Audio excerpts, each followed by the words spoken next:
প্রিয় দর্শক, আসসালামু আলাইকুম। আজ আমি দুটি দেশ নিয়ে কম্পেয়ার করার কারণ হচ্ছে বাংলাদেশের স্বাধীনতা পরবর্তী ৫৪ বছরেও বাংলাদেশের রাজনৈতিক দলগুলো অথবা রাজনৈতিক নেতারা দেশপ্রেমিক হয়ে উঠতে পারেনি, অথবা বাংলাদেশ পরিচালনার দায়িত্ব যোগ্য ব্যক্তিত্বের হাতে পড়েনি। আজ আমি সেটাই প্রমাণ করব। একই সাথে দেশপ্রেমিক না হওয়া এবং যোগ্য ব্যক্তি তৈরি না হওয়ার পেছনের যে বেসিক সমস্যা, আজ আমি সেটাই তুলে ধরব। সুতরাং ভিডিওটি মনোযোগ সহকারে দেখুন।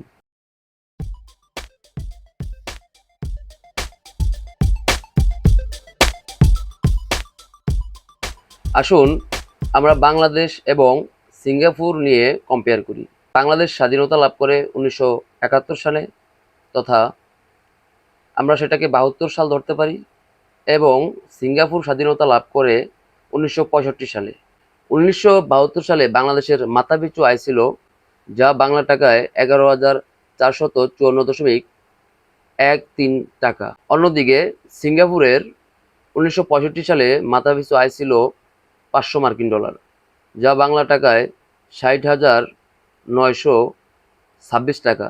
২০০০ সালে বাংলাদেশের মাথাপিছু আয় ছিল ৫০,২২৬ টাকা এবং ২০০০ সালে সিঙ্গাপুরের মাথাপিছু আয় ছিল ৩৬,৫৫,৫৭২ টাকা। ২০২৪ সালে বাংলাদেশের মাথাপিছু আয় ৩,৪৩,২২৬ টাকা এবং ২০২৪ সালে সিঙ্গাপুরের মাথাপিছু আয় ১,৭,৭৭,৯২৬ টাকা।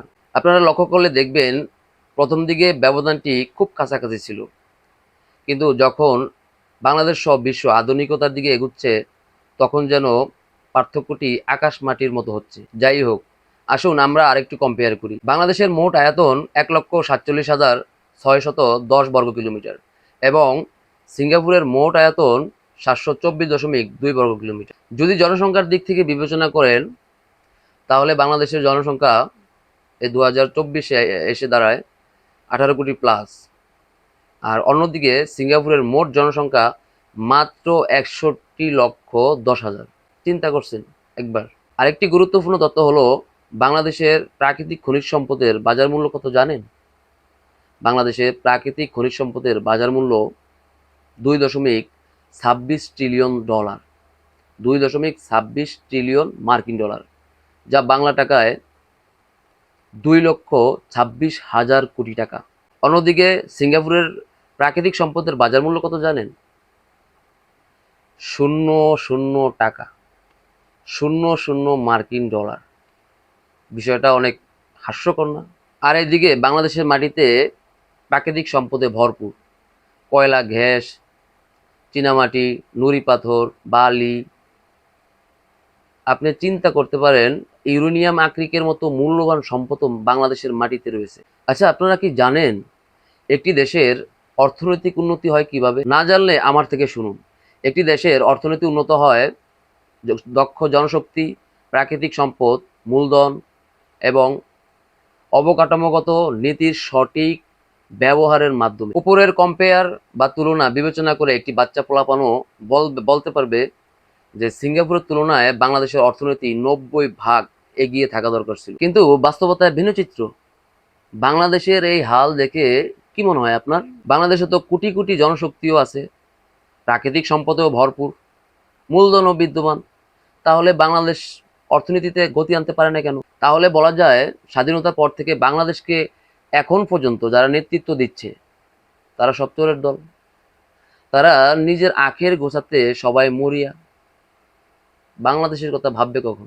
যেহেতু তারা বাংলাদেশের অর্থ চুরি করে, সেহেতু তাদের মধ্যে দেশপ্রেম নেই, অথবা তাদের মধ্যে সেই দেশপ্রেম ছিল না বা নেই, যেটা করে বাংলাদেশের জনগণকে জনশক্তিতে রূপান্তরিত করবে এবং বাংলাদেশের প্রাকৃতিক সম্পদকে ব্যবস্থাপনা করে বাংলাদেশের অর্থনীতিকে উন্নতির শিখরে নিয়ে যাবে। সুতরাং সিম্পল, প্রমাণিত। অলরেডি আমার যে বক্তব্য ছিল, আমার বক্তব্যের প্রমাণ অলরেডি হয়ে গেছে, আপনারা মিলিয়ে নেন। এবার আসুন আমরা দেখি বাংলাদেশের নেতৃত্বে দক্ষ এবং দেশপ্রেমিক নেতা আসতে পারে না কেন, সমস্যাটা কোন জায়গায়। বেসিক সমস্যাটা কোথায়? আমার মতে একজন মানুষ নেতা বা নেতৃত্বদানকারী হতে হলে কিছু গুণ থাকতে হবে: শিক্ষা, সততা, বিচক্ষণতা, উদারতা, মানবিক মূল্যবোধ ও দেশপ্রেম, ইত্যাদি ইত্যাদি। আচ্ছা, বাংলাদেশের রাজনীতিতে কি এসব গুণাবলী বিচার করে বিবেচনা করে মানুষ নেতা তৈরি করে, নাকি নেতা হওয়ার জন্য কোনো মানুষ এসব পরীক্ষা দিয়ে থাকে? তাহলে দেশপ্রেমিক এবং যোগ্য নেতা কোথায় পাবেন? অ্যাজ এ সিম্পল, এভাবেই আমাদের দেশের অর্থনীতি দিন দিন অধঃপতনের দিকে যাচ্ছে। বিশ্ব যত এগুচ্ছে, আমরা সেই তুলনায় এগুতে পারছি না। আমাদের গতি অনেক পেছনে। একবার চিন্তা করুন তো, আপনি একবার চিন্তা করুন। শিক্ষার নামে শুধু প্রাতিষ্ঠানিক সার্টিফিকেটের হিড়িক, অথচ যুক্তি নির্ভর শিক্ষা অনেকের মধ্যে নেই। খুবই হতাশাজনক। আমাকে এই বিষয়টি খুবই হতাশা করে। সিঙ্গাপুর সব দিকে পিছিয়ে থেকে কেন এত উন্নত জানেন? কারণ তাদের দেশ পরিচালনাকারী সরকার দুর্নীতিবাজ নয়। সেখানে রয়েছে জবাবদিহিতা, সেখানে রয়েছে দেশপ্রেম, এবং আপনি লক্ষ্য করলে দেখবেন বা জানতে চাইলে জানতে পারবেন, সিঙ্গাপুরে যোগ্য ও মেধাবী মানুষদেরকে খুঁজে খুঁজে তাদেরকে রাষ্ট্রের গুরুত্বপূর্ণ দায়িত্ব দেওয়া হয়।